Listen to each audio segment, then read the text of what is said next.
മലയാളത്തിൽ ഇത്രയും വലിയ ഹിറ്റ് ചിത്രം ഇതിനു മുൻപുണ്ടായിട്ടില്ല.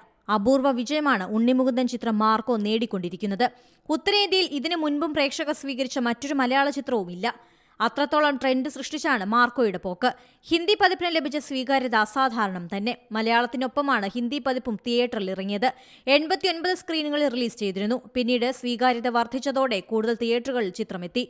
മൂന്നാം ആഴ്ചയിലേക്ക് എത്തുമ്പോൾ 1360 സ്ക്രീനുകളിലാണ് ഹിന്ദി പതിപ്പ് എത്തുന്നത്. ആദ്യ ആഴ്ച 30 ലക്ഷം ഹിന്ദി പതിപ്പിൽ കളക്ഷൻ നേടി.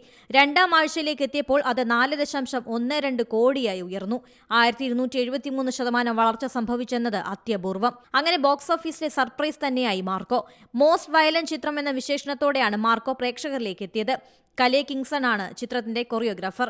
ഇന്ത്യൻ സിനിമയിലെ തന്നെ ഏറ്റവും മികച്ച ആക്ഷൻ കൊറിയോഗ്രഫിയാണ് ചിത്രത്തിലേതെന്ന് സോഷ്യൽ മീഡിയയിൽ പോലും അഭിപ്രായമുയർന്നു. ഹിന്ദിക്ക് പിന്നാലെ തെലുങ്കിലും തമിഴിലും ചിത്രമെത്തിയിട്ടുണ്ട്. മറ്റൊരു മലയാള ചിത്രത്തിനും അവകാശപ്പെടാനാവാത്ത ഒരു നേട്ടവും മാർക്കോ നേടിക്കഴിഞ്ഞു. ചിത്രം ഇനി സൗത്ത് കൊറിയയിലേക്കും എത്തുന്നു. ഏറ്റവും പുതിയ വാർത്തകളും വിശേഷങ്ങളും വിരൽത്തുമ്പിലറിയാൻ സീ മലയാളം ന്യൂസ് എല്ലാ ഡിജിറ്റൽ പ്ലാറ്റ്ഫോമുകളിലും ലഭ്യം.